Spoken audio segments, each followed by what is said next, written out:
লোক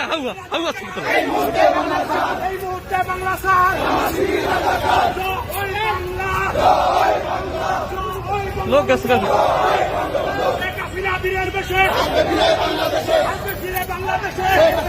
তোমার শেখ হাসিনা ফিরিয়ে আসবার আমরা আঙুল চড়বো, একদম ধরে একদম চিংড়ি মাছের মতো ভাতটা করে ফেলবো একদম। চোরের বাচ্চা চোর, ডাকাতির বাচ্চা ডাকাত, খুনির বাচ্চা খুনি। এই খুনির পক্ষে যে কটা দালালি করবে সে কটার একটারও আস্ত রাখবে না, সব কটার কাল্লা আলাদা করে ফেলবো। হয় ভালো হও, না এদেশ থেকে চলে যাও আপ ম্যাডামের কাছে। গাই গরু চলে গেলে বাছুর গুলো এদেশে হাম্বা হাম্বা করতেছে।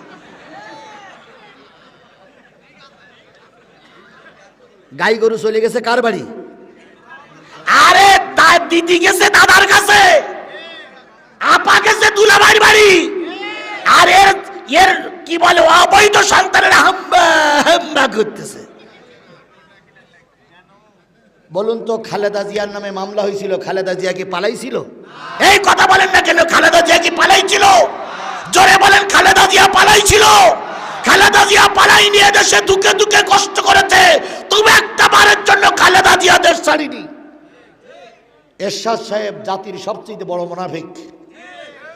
এরশাদ সাহেব দেশ থেকে পালাই গিয়েছিল। বাংলাদেশ জামাত ইসলামীর শীর্ষস্থানীয় নেতাদের ফাঁসিতে ঝুলানো হলো, শিবিরের যুবকদেরকে নাটক সাজিয়ে সাজিয়ে রাজপথে গুলি করে মারা হলো।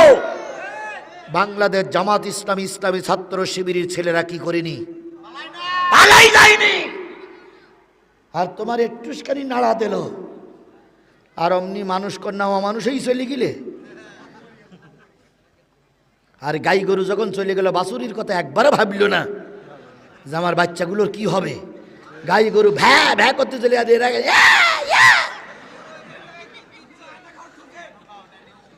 ফাজলামি করো না। তোমরা কারা কারা কি করেছো সব আমাদের নকদকপনে আছে, কথা বলে ঠিক না ঠিক? এই ময়দানে আমার মাহফিল করতে দাওনি তোমরাই, এই ময়দানে মস করে সেই মস ভেঙে দিয়েছিল তোমরাই। তোমরা অবৈধ ভাইয়ের চারর সন্তান।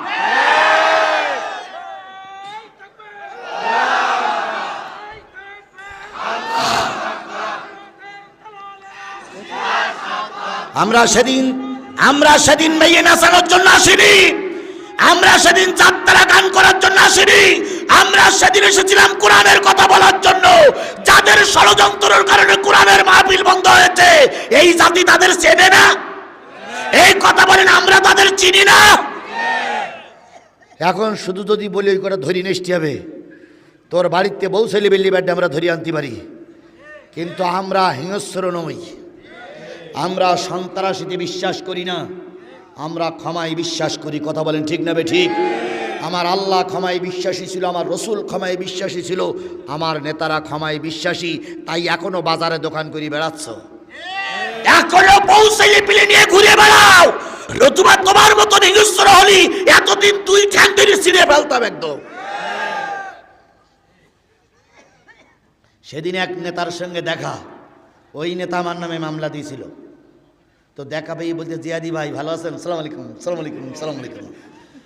তো দেখলাম হাতে একটা তসবি আর মাথায় টুপি, আবার একখান হাজিরোমাল গলার পথে ফেলাই রেখেছে। তা আমি বললাম, তুমি এ বেশভূষা কবে পরিবর্তন করলে? তুমি না আমার নামে মামলা দিলে? কয় না জিয়াদি ভুল বুঝো না, আমি আগে ছিলাম আওয়ামী লীগ, এখন হয়েছি জমাত। আগে ছিল আওয়ামী লীগ, এখন হয়েছি কি জমাত? না জামাত না, জমাত। তাই আমি বলি, তুই নাম জানো? কয় নামটাম জানার দরকার নেই, আগে ছিলাম আওয়ামী লীগ, এখন হয়েছি জমাত। তার মানে জামাত ইসলামও বলতে পারে না, এরা কতটুকু কায়া পাল্টাইছে চিন্তা করে দেখেন।